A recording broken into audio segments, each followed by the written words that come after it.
Və bir daha qayıdırıq İstanbul görüşünə. Türkiyə İstanbulda ev sahibliyi eləyir Rusiya və Ukrayna nümayəndə heyətlərinin görüşünə. Daha çox buna fokuslanacağıq. Qonağımız siyasi şərhçi Vəli Əlibəyovdur. Vəli bəy, xoş gəlmişsiniz. Salamlayıram sizi. Bu görüşdən bizim gözləntilərimiz olsun, yoxsa yox. Ötən dəfə may ayının 16-sında nəticə minə əsirlərin dəyişdirilməsi oldu və bu proses baş tutdu tam olaraq, səhv eləmirəmsə. Amma son günlər bəlkə də heç gözləmədiyimiz hadisələr baş verdi. Belə bir təəssürat yaranmışdı ki, Ukrayna Rusiyadan çox zəifdir hərbi baxımdan.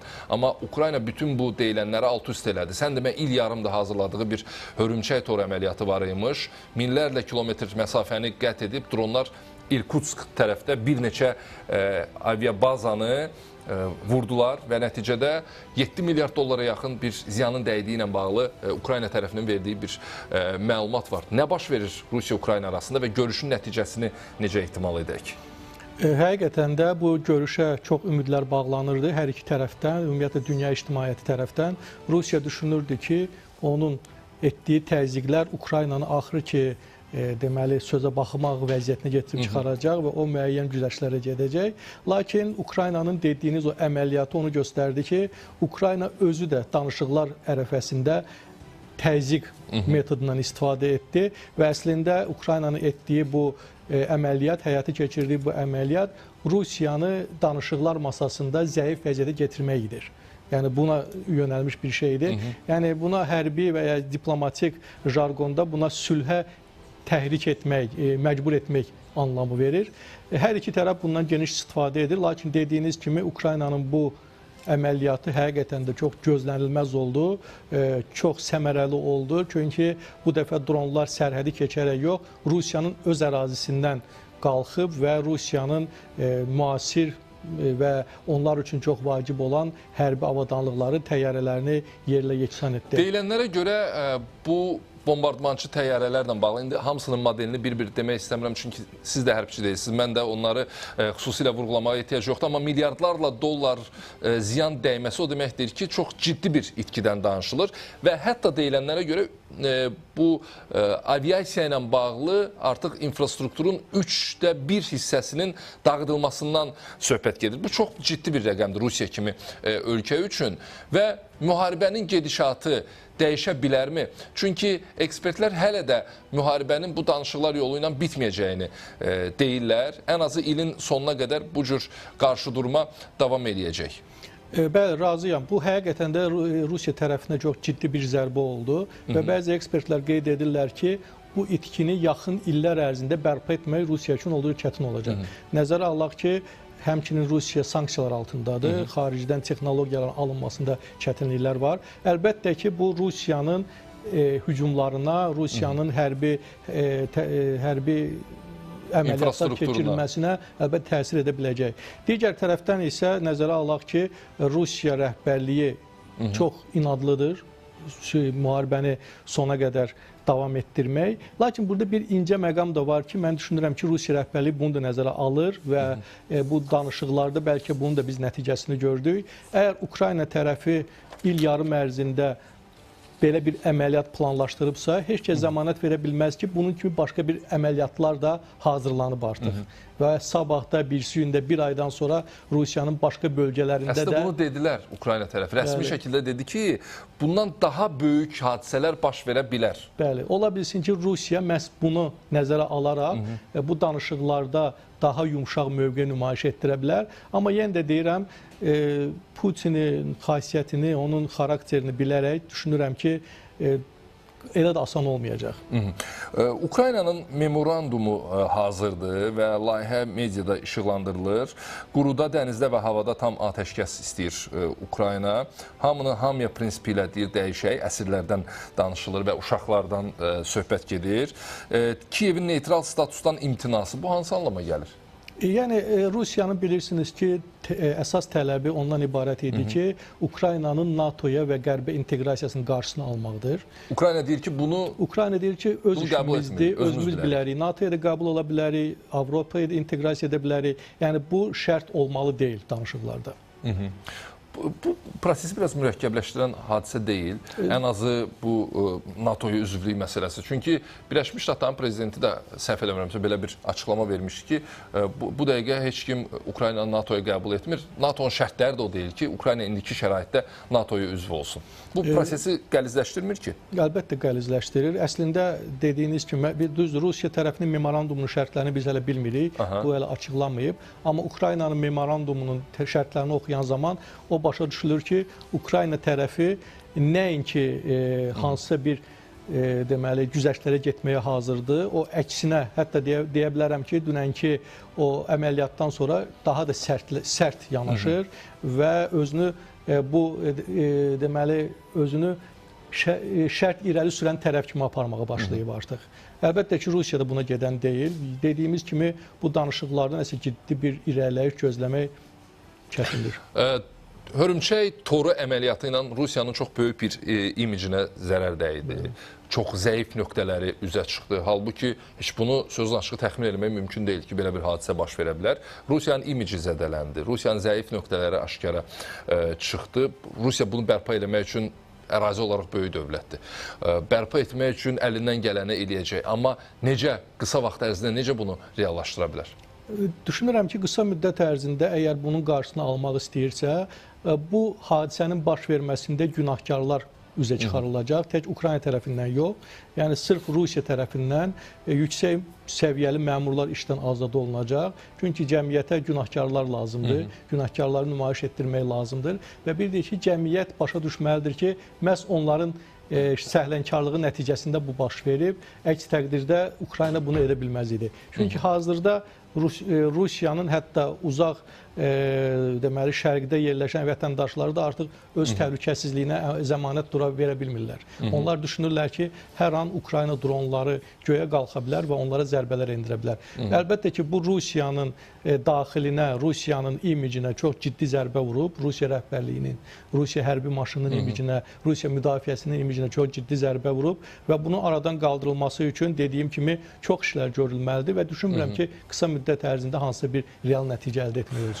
Biz Çırağan Sarayından və ya İstanbulda görüşün keçirildiyi və ya keçiriləcəyi ərazidən bir canlı görüntü varsa bölüşək onu tamaşaçılarla. Ayın 16-sında olmuşdu Vəli bəy belə bir görüş, hətta tarixi görüş hesab edilirdi. Hamı düşünürdü ki, nəticə əldə ediləcək. Düzdür, gözlənilən nəticə əldə olunması da əsirlərin dəyişdirilməsi ilə bağlı müəyyən bir prosesin şahid olduq. Hazırda görüntüləri canlı izləyirsiniz. Bu dəfə Amerikalılar yoxdur. Və hətta anons etmişdilər ki, iyun ayının 2-sində Rusiya və Ukrayna nümayəndələrinin İstanbuldakı görüşünə ola bilər ki, getməyək. Amma yoxdur deyirik, nə bayraqlarını görürük, nə mətbuatda bununla bağlı bir xəbər görürük. Amerika sürprizdir, bir də gördün hardasa çıxdı. Amma hələ ki, bununla bağlı heç bir informasiya yoxdur. Amerikalıların olmaması bu görüşdə hansı üstünlüyü qazandırır ya Rusiyaya, ya Ukraynaya? Birinci görüşlə bağlı onu demək istəyərdim ki, o görüş nəticəsiz bitməli idi və bəzi məlumatlara görə o əsirlər məsələsini ortaya qoyan və burada qərarın qəbul olunmasına birbaşa deməli şərait yaradan Türkiyə tərəfi oldu. Türkiyə tərəflərin, Ukrayna və Rusiya tərəflərinin görüşdə nəticəsiz ayrılmaması üçün əsirlər məsələsini ortaya qoydu və hər iki tərəf bunu qəbul etdi. Yəni demək istəyirəm ki, ABŞ tərəfinin heç o görüşdə də elə bir böyük bir təsiri yox idi.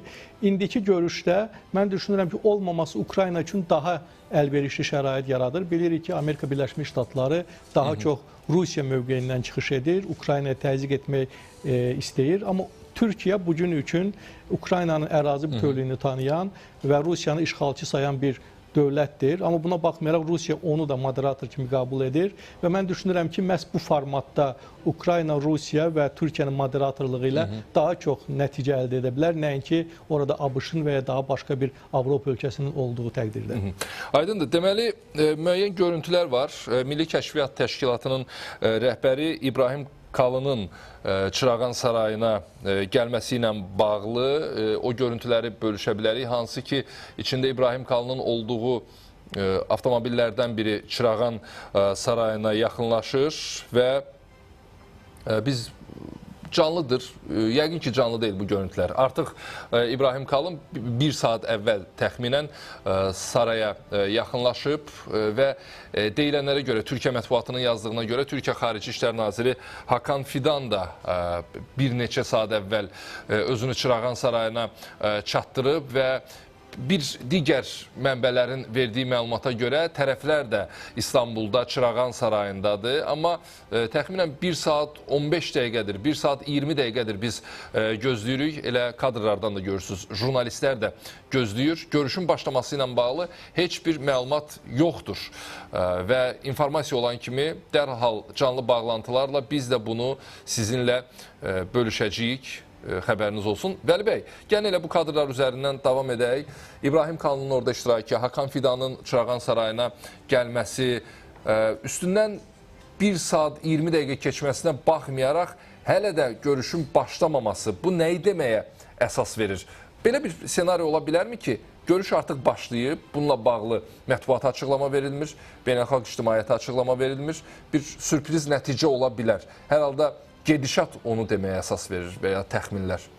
Ola bilər, mən sizinlə tamamilə razıyam ki, görüş artıq başlasın və Türkiyənin rəsmi şəxsləri, yüksək səviyyəli rəsmi şəxslərin orada olması bu elə belə bir hadisə deyil. Amma o da ola bilər ki, onların orada olması məhz iki tərəfi masa ətrafına dəvət edilməsi üçün onların cəhdlərini göstəricisidir ki, hər halda son vaxtlar baş verən hadisələr. Bəli, o tərəflər arasında uçurum həddən artıq çox idi və son hadisələrdən sonra bu daha da çoxalıb. Mən düşünürəm ki, biraz qabağa getsək, bu görüş bilirik ki, bütün dünyanı siz də bu qeyd etdiniz, diqqəti İstanbuldadır, bu görüşdədir. Mən düşünürəm ki, tərəflər bu görüşdən öz bəyanatlarını səsləndirmək üçün istifadə edəcəklər.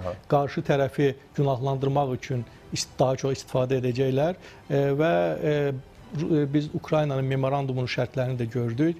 Başa düşürük ki, Rusiya bunu heç bir halda qəbul etməyəcək. Əlbəttə ki, Rusiya memorandumunda da düşünmürəm ki, Ukraynanı qane edəcək hansısa bir şərtlər olsun. Ona görə də mən düşünürəm ki, bu görüş baş tutsa da qısa olacaq. Tərəflərin bəyanatları səsləndiriləcək. Ola bilsin ki, qısa bir briefing də olsun jurnalistlər üçün və bununla da bitsin. Elə bayaqları biz canlı görüntülər bölüşürdük. Orada Türkiyənin, Rusiyanın, bir də Ukraynanın bayraqları var idi. İndi o canlı görüntülər yerində əlimizdə var. Bölüşə bilərik, problem yoxdur. Ora ilə səhv eləmirəmsə tərəflərin mətbuata açıqlamaları üçün nəzərdə tutulub. Görək bizim proqram bugün bitənə qədər o nəticələr bəlli olacaq, yoxsa yox. Vəli bəy, Amerika Birləşmiş Ştatları sanki əvvəlki kimi həvəsli deyil bu proseslərin tənzimlənməsinə. Bir ara Vance özü, Donald Trump özü, ümumiyyətlə Ağ Ev təşəbbüs göstərirdi.